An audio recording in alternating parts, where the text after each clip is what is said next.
हाय नमस्कार दोस्तों। I hope कि आप सभी लोग अच्छे होंगे। और आज हम लोग जो है बहुत ही इंपॉर्टेंट टॉपिक से रिलेटेड जो क्वेश्चन पेपर को प्रैक्टिस करेंगे। जैसे आपका यूनाइटेड नेशन ऑर्गेनाइजेशन हुआ, ठीक है। ये बहुत ही इंपॉर्टेंट टॉपिक है, इससे लगभग आपके हर एग्जाम में क्वेश्चंस बनते हैं। तो हम इसको प्रैक्टिस करेंगे किस प्रकार, मतलब इसमें किस प्रकार के क्वेश्चंस आए हैं या क्वेश्चंस बन सकते हैं। तो आज हम लोग डिस्कस करेंगे यूनाइटेड नेशन ऑर्गेनाइजेशन के बारे में। ओके दोस्तों, तो और इसका पीडीएफ पाने के लिए हमारे टेलीग्राम चैनल जो है यूपीएससी लवर से जुड़ सकते हैं। तो आज का हम लोग क्वेश्चन प्रैक्टिस स्टार्ट करते हैं।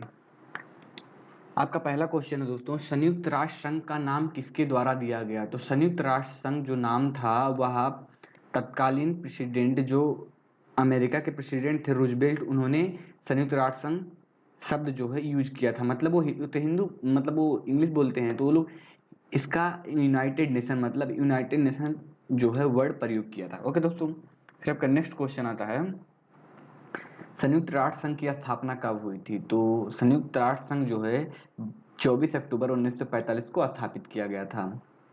सुरक्षा परिषद में मतदान प्रणाली पर निर्णय लिया गया। इस निर्णय में कौन देश शामिल थे। तो इस निर्णय में आपका रूस भी शामिल था, ब्रिटेन भी शामिल था, अमेरिका, यानी कि उपयुक्त सभी। फिर आपका नेक्स्ट क्वेश्चन आता है दोस्तों, संयुक्त राष्ट्र संघ के संस्थापक सदस्य देशों की संख्या थी। तो सदस्य जो संस्थापक देश थे, देखिएगा ध्यान से दोस्तों, उनकी संख्या 50 थी, ठीक है। 26 जून 1945 ईस्वी को अधिकार पत्र पर कितने राष्ट्रों ने प्रतिनिधियों, मतलब कितने राष्ट्र के प्रतिनिधियों ने हस्ताक्षर किया। अधिकार पत्र मतलब उसके फॉर्मल फॉर्मेशन पर जो यूनाइटेड नेशन बन रहा था, तो उसमें जो सिग्नेचर करने वाले थे वो आपके 51 थे। बाद में जाकर पहले तो स्थापित जो है फाउंडिंग कंट्रीज माने जाते हैं आपके 50। इसमें से आपका 51वां कंट्री होता है, 51 कंट्रीज कौन होता है, पोलैंड। पोलैंड लास्ट में जाके जुड़ जाता है दोस्तों इसमें, ठीक है। तब ये टोटल मिला करके कितने हो जाते हैं, 51 हो जाते हैं। और वर्तमान में तो इनकी संख्या जो है 193 है। कितना है, 193 members are there in the United Nations. Okay, फिर आपका नेक्स्ट क्वेश्चन है दोस्तों, संयुक्त राष्ट्र संघ का मुख्यालय किस शहर में स्थित है। तो संयुक्त राष्ट्र संघ का मुख्यालय जो है आप सभी को मालूम होगा कि न्यूयॉर्क शहर में स्थित है, और न्यूयॉर्क जो है अमेरिका का एक माना जाना सिटी है।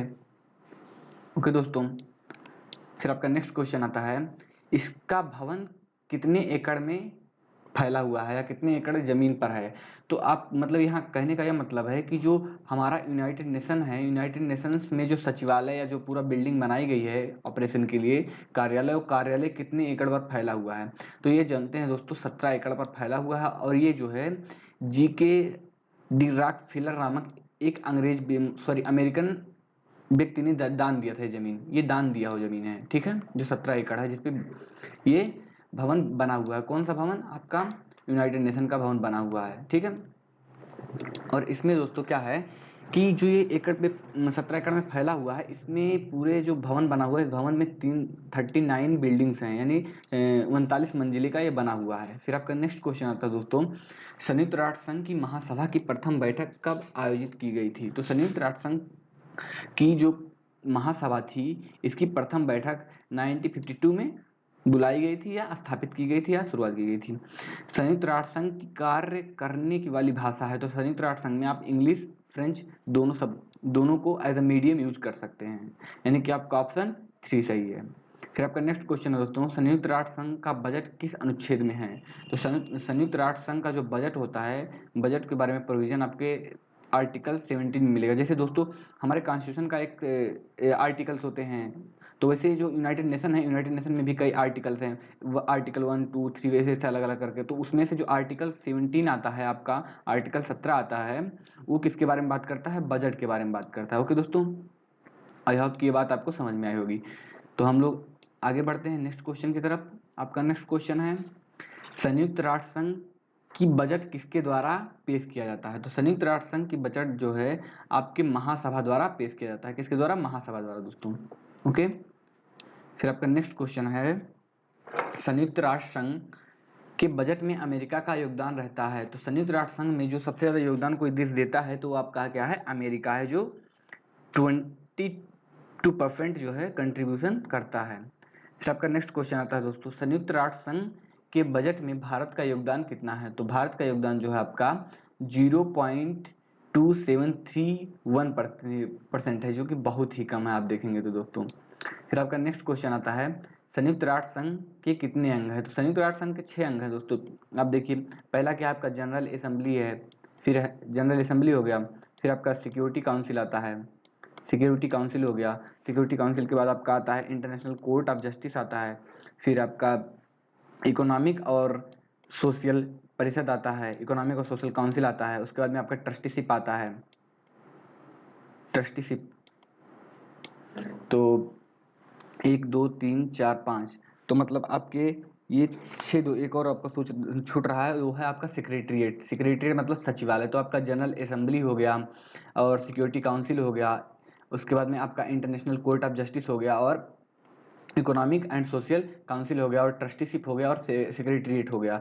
जनरल असेंबली मतलब महासभा जिसको बोलते हैं, सिक्योरिटी काउंसिल मतलब सुरक्षा परिषद, इंटरनेशनल कोर्ट ऑफ जस्टिस मतलब आपका जो है अंतर्राष्ट्रीय न्यायालय बोलते हैं, आर्थिक और सामाजिक परिषद इसको बोलते हैं। फिर ट्रस्टीशिप मतलब आपका न्याय परिषद होता है और सेक्रेटरीट मतलब सचिवालय होता है। ओके दोस्तों, फिर आपका नेक्स्ट क्वेश्चन आता है, विश्व का लघु संसद किसे कहा जाता है? तो विश्व का लघु संसद किसे कहा जाता है? ये आपका आंसर होगा महासभा को, क्योंकि महासभा जो है एक पार्लियामेंट की तरह वर्क करता है। इसे पार्लियामेंट की तरह वर्क करता है, कोई भी प्रावधान लाता है, कोई लॉ बनाता है, उसके बारे में विश्व के जो वर्ल्ड लेवल के मतलब डिस्प्यूट्स होते हैं या इश्यूज होते हैं उस पर डिस्कस करता है, कानून बनाता है। तो इस प्रकार इसको हम लोग जो है विश्व का लघु संसद कहते हैं, minor parliament of the world. Okay दोस्तों, तो आई होप कि ये बात भी आपको समझ में आएगी। फिर आपका नेक्स्ट क्वेश्चन आता है, महासभा में प्रत्येक देश अधिकतम कितने सदस्य भेज सकता है? तो महासभा में जो है 5 सदस्य कोई भी देश भेज सकता है, लेकिन इन देशों का जो वोट होगा वो एक ही माना जाएगा। जैसे इंडिया से 5 मेंबर जा सकते हैं, लेकिन उन सबका मिला करके वोट एक ही होगा। और आपका यहाँ पर क्वेश्चन बन सकता है कि यहाँ पर 5 क्यों भेजा जाए? तो 5 इसलिए भेजा जाता है, मान लीजिए कि हमारे इंडिया के 5 लोग गए हैं उसमें और उनको किसी मुद्दे पर लेकर आपस में ही मतभेद हो गया, तो इसमें से 5 इसलिए भेजा गया है कि 2 इधर मतदान कर रहे हैं, 2 इधर मतदान कर रहे हैं, ऐसा ना हो। मतलब 2 इधर करेंगे तो 1 इधर करेगा जरूर, तो 3 इस प्रकार से हम कोई डिसीजन ले सके। ठीक है, तो इस प्रकार वहाँ पर 5 सदस्य चुने जाते हैं, या हमेशा जो है ये 3 5 इस प्रकार के रहेंगे। तो कितने सदस्य भेजे जा सकते हैं किसी देश के द्वारा? तो 5।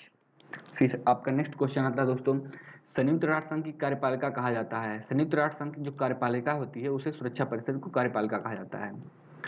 दुनिया का पुलिसमैन कहा जाता है। दुनिया का पुलिसमैन जो है दोस्तों आपके सुरक्षा परिषद को कहा जाता है। फिर आपका नेक्स्ट क्वेश्चन आता है, सुरक्षा परिषद में कितने सदस्य होते हैं? सुरक्षा परिषद में दोस्तों 15 सदस्य होते हैं, जिसमें आपके 5 अस्थाई होते हैं, ठीक है, और 10 अस्थाई होते हैं। 5 अस्थाई होते हैं परमानेंट और 10 अस्थाई होते हैं। 5 अस्थाई में आपके कौन कौन हैं?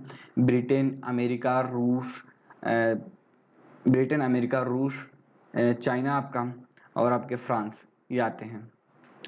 निम्न में से सुरक्षा परिषद के अस्थायी सदस्य नहीं है, तो आपका जर्मनी जो है सुरक्षा परिषद का अस्थायी सदस्य नहीं है दोस्तों, जबकि ये मतलब अस्थायी सदस्य बनने के होड़ में इस देश का नाम भी लिया जाता है प्रेजेंट सिनेरियो में। फिर आपका नेक्स्ट क्वेश्चन आता है दोस्तों, अस्थायी सदस्यों का निर्वाचन महासभा कितने वर्ष के लिए करता है? तो अस्थायी सदस्य जो अस्थायी सदस्य होते हैं, सॉरी, जो टेम्पोररी मेंबर होते हैं किसके क्या बोलते हैं, सिक्योरिटी काउंसिल के, मतलब सुरक्षा परिषद के जो अस्थायी सदस्य होते हैं उनकी नियुक्ति जो है 2 साल के द्वारा। अस्थायी सदस्यों का निर्वाचन महासभा कितने वर्षों के लिए करता है? तो अस्थायी सदस्य जो आपके सिक्योरिटी काउंसिल के होते हैं उनका निर्वाचन जो आपका होता है वो 2 साल के लिए होता है, और उनका निर्वाचन जो है आपकी महासभा द्वारा किया जाता है। ठीक है, फिर आपका नेक्स्ट क्वेश्चन आता है, आर्थिक सामाजिक परिषद के सदस्यों का कार्यकाल कितना होता है? तो आर्थिक सामाजिक सदस्यों का जो कार्यकाल होता है वो आपका 3 वर्ष होता है दोस्तों।